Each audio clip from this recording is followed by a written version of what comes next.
She was in my bedroom. At 2 in the morning, going through my late mother's jewelry box. I stood in the doorway with my brother David and a locksmith I'd called an hour earlier, watching my sister-in-law's hands freeze over the pearl necklace that had belonged to our grandmother. The same necklace Vanessa had asked about 3 times in the past month, always with that practiced casualness that made my skin crawl. "Margaret," she breathed, her face going white in the lamplight. I thought I heard a noise but I'd already seen the photos on her phone. The screenshots of appraisal websites, the careful documentation of every piece in that box. I'd seen it all, because I'd been watching her for weeks. "Let me back up. Let me tell you how I got here, standing in my own bedroom in the middle of the night, about to destroy my brother's 3rd marriage.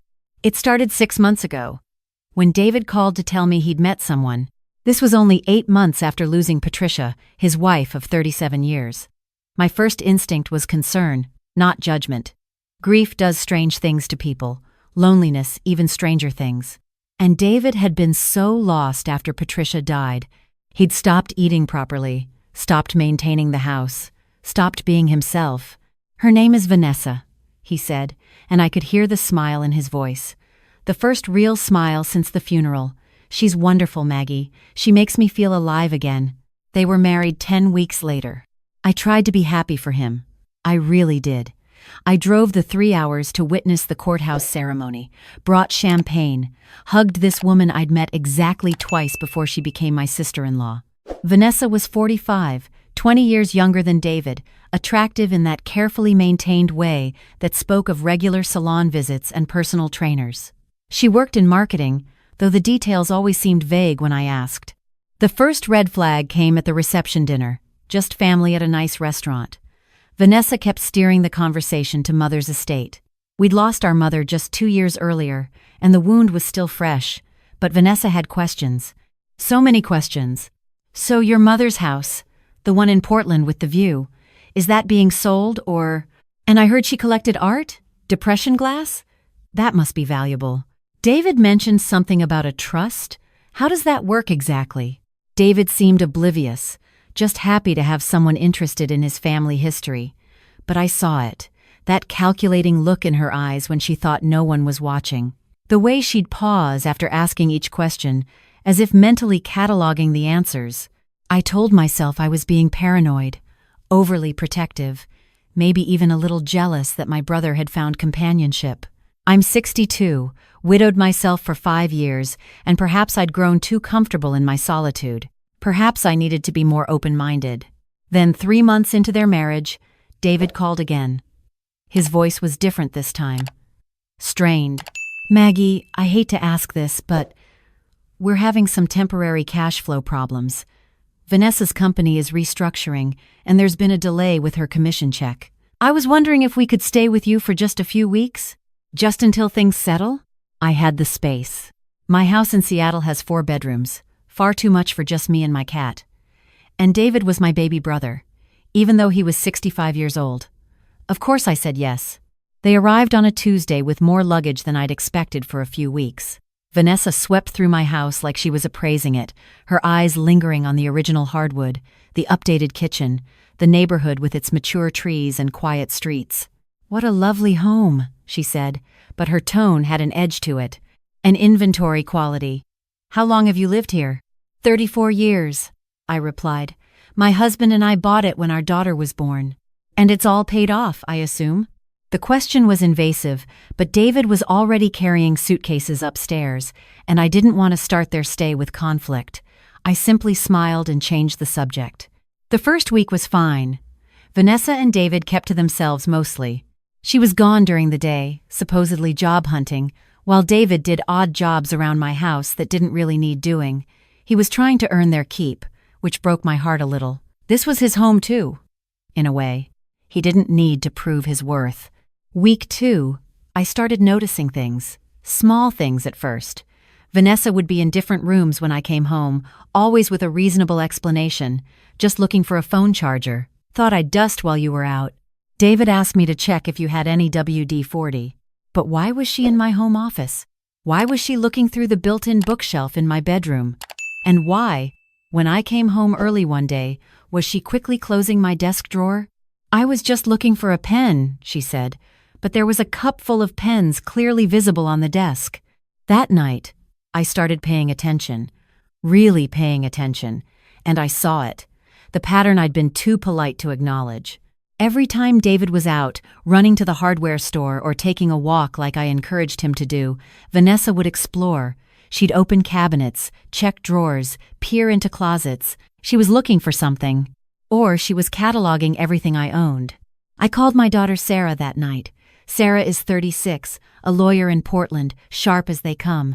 I told her what I'd been noticing, expecting her to tell me I was being paranoid. Instead, she said, "Trust your instincts, Mom." When's the last time David actually saw Vanessa's paycheck? Does he have any independent verification of her financial situation? I didn't know.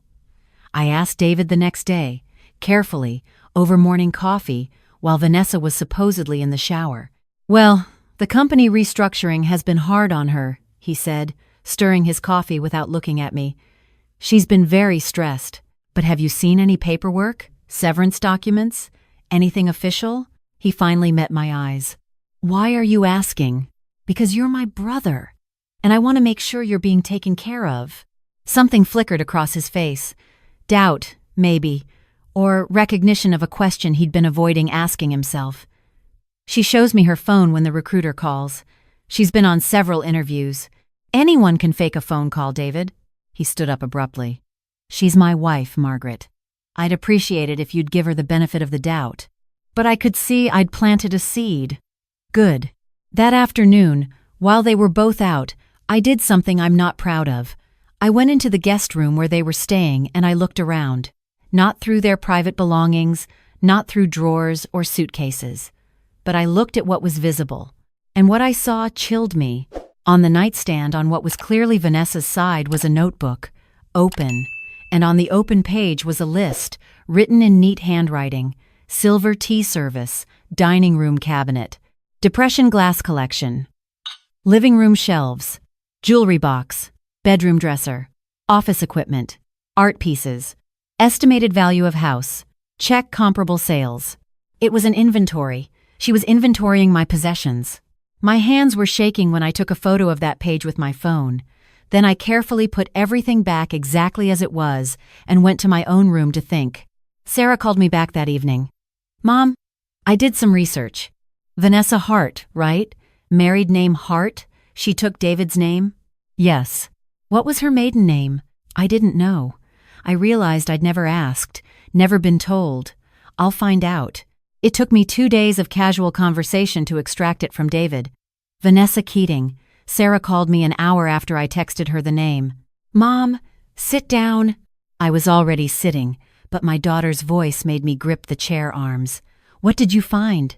"Vanessa Keating has been married 4 times before David." 4 times, Mom.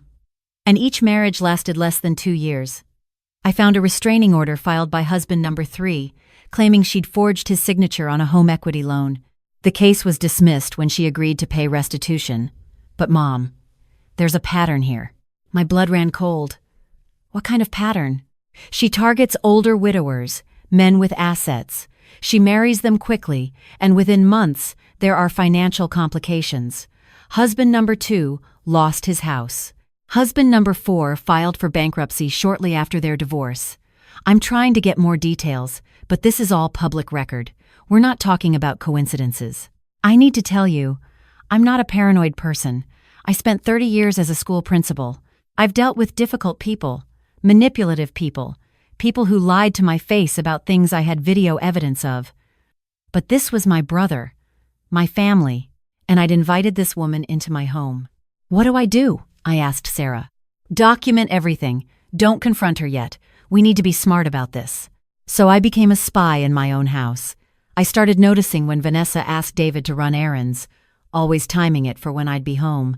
She wanted me here. She wanted me to see that she was supposed to be job hunting, supposed to be making calls, supposed to be doing all the right things. But the second David's car pulled out of the driveway, she'd wait exactly 5 minutes. Then she'd start moving through my house. I installed a camera, just a small one, in my bedroom, hidden in the bookshelf, the kind you can monitor from your phone. I felt guilty doing it. An invasion of privacy in my own home, but I needed to know what she was doing when I wasn't there. The first time I checked the footage, I watched her go straight to my jewelry box. She opened it, looked through it, took photos of specific pieces: my mother's pearls, my grandmother's engagement ring, an antique brooch that had been in our family for 4 generations. She photographed all of it, then carefully put everything back and left the room. The second time, she tried my desk drawers. I'd locked them after catching her before, but I watched her try each one, frustration clear on her face. The third time, she went through my closet. She found the safe. I have a small safe in my closet, nothing fancy, the kind you can buy at any office supply store. It's where I keep important documents: birth certificates, social security cards, the deed to the house, my will, my late mother's will. She couldn't open it, of course, but I watched her examine it, try the handle, look around as if searching for where I might keep the combination. That's when I knew I needed to act. She wasn't just inventorying, she was planning. I called Sarah and told her everything I'd seen. Then I called a lawyer, a friend from my book club who specialized in elder law and estate planning. Her name was Ruth, and she'd been practicing for 40 years. She'd seen everything. "Margaret," Ruth said when I finished explaining, "this is more serious than you might think. If she's gained access to any of your financial information, if David has given her any legal authority, if she's forged any signatures, you need to act now." What do I do? First, secure everything. New locks, new passwords, check your credit report. Second, talk to your brother. Really talk to him. He needs to know who he married. And third, if you catch her in the act of anything illegal, document it and call the police immediately. I changed all my passwords that night. I moved all my important documents to a safe deposit box at the bank. I put a credit freeze on all my accounts. And I watched. I waited. It took 3 more days. 3 days of Vanessa growing increasingly agitated, increasingly bold. She'd started asking me direct questions. Where did I keep my financial paperwork? Did I have a living will? Had I thought about what would happen to the house when I was gone? That last question, she asked it at dinner with David sitting right there. "I mean, you're 62, Margaret. That's not old, but it's smart to have plans. Does Sarah inherit everything?" David frowned. "Vanessa, that's inappropriate. I'm just being practical, honey. We're family now. These are things family should discuss." But her eyes, when she looked at me, weren't familial. They were calculating, hungry. That night, I couldn't sleep. I kept watching the camera feed on my phone, watching my dark bedroom on the screen. Around 1:30 in the morning, I saw the door open. Vanessa, in a dark robe, moving silently across my room toward the closet. I was in the guest room down the hall, where I'd been sleeping since installing the camera. I watched her try the closet door. I'd locked it, and I watched her face contort with frustration. Then she left, but she came back 10 minutes later, with tools.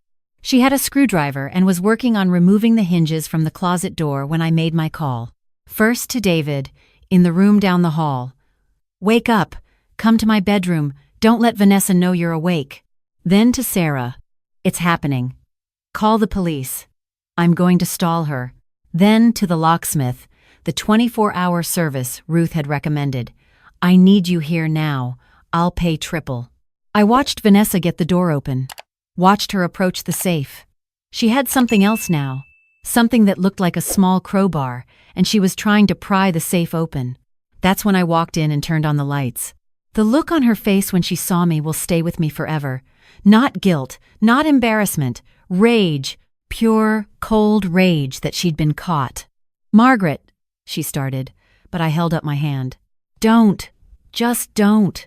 David appeared in the doorway behind me, and when he saw his wife kneeling in front of my safe with a crowbar, something broke in his face. "Vanessa? What are you doing?" She switched tactics instantly, tears appearing as if summoned.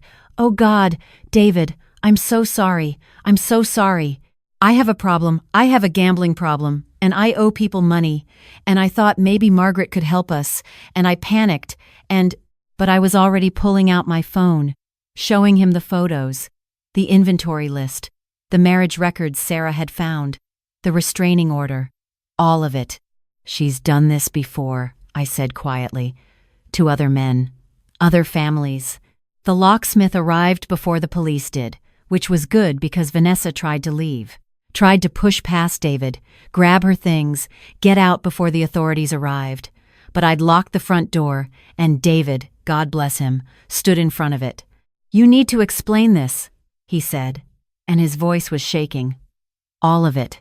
The police took her statement, took my evidence, took photos of the damage to my closet door, the tools she'd brought, the crowbar she'd used.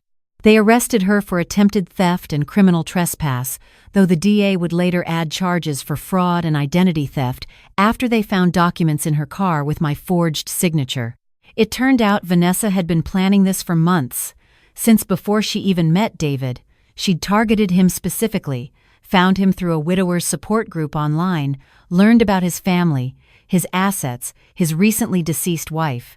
She'd researched me too, found out about my house, my late mother's estate, the family pieces that had value.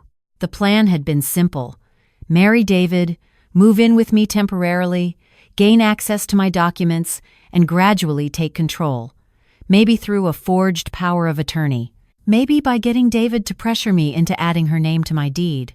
Maybe, if I'd gotten seriously ill or died, she'd have positioned herself as next of kin through David. The DA called it a long con. Said she'd probably done variations of it 5 or 6 times before, maybe more. Most of the victims never reported it. Too embarrassed, too hurt, too eager to just move on. David was devastated. I'd never seen him so broken, not even when Patricia died. "I fell for it," he kept saying. "I fell for all of it. I'm such an idiot." But I told him what Ruth told me later, what Sarah repeated until he started to believe it. "You're not an idiot. You're a grieving widower who wanted to trust someone. She's a professional predator who knew exactly how to exploit that. This isn't your fault." It took time. David moved back to his own house, went to therapy, joined a real support group. We talk every week now, and slowly, I can hear him healing. Vanessa took a plea deal. 2 years in prison, restitution to multiple victims, including me for the damage to my property. Not enough, but something. The jewelry box sits on my dresser now, no longer in the closet. The pearls my mother wore, the ring my grandmother treasured, the brooch that's traveled through 4 generations of our family. They're safe. I'm safe. My brother is safe. But I learned something through all of this, something I think about every day. We're taught to be kind, to be open, to give people second chances. And we should be. Kindness matters. Generosity matters. But boundaries matter too. Protecting yourself and the people you love isn't paranoia. It's wisdom. Trust your instincts. If something feels wrong, it probably is. If someone's too interested in your assets, too curious about your finances, too eager to get access to your home and your life, pay attention to that feeling. It's trying to protect you. I'm grateful I listened to mine. Grateful that Sarah taught me to document, not just worry. Grateful that Ruth helped me act, not just fear. And grateful that on that night, when I stood in my doorway and watched my sister-in-law try to steal from me, I was prepared. My house is quiet again now, just me and my cat and my memories. My door has a new lock, my safe is in a new location, and I sleep soundly, knowing that the people I love are protected, because that's what matters in the end. Not the jewelry, not the house, not the things Vanessa wanted so desperately. What matters is that my family is safe, my brother is healing, and the woman who tried to destroy us is facing consequences. And if you're reading this, if something in this story resonates with you, if you have someone in your life who makes you uneasy in ways you can't quite name, please listen to that voice. Document what you see. Protect what matters. And don't let anyone make you feel guilty for setting boundaries. You deserve to feel safe in your own home. You deserve to trust the people in your life. And when that trust is betrayed, you deserve justice. I got mine. I hope you can too.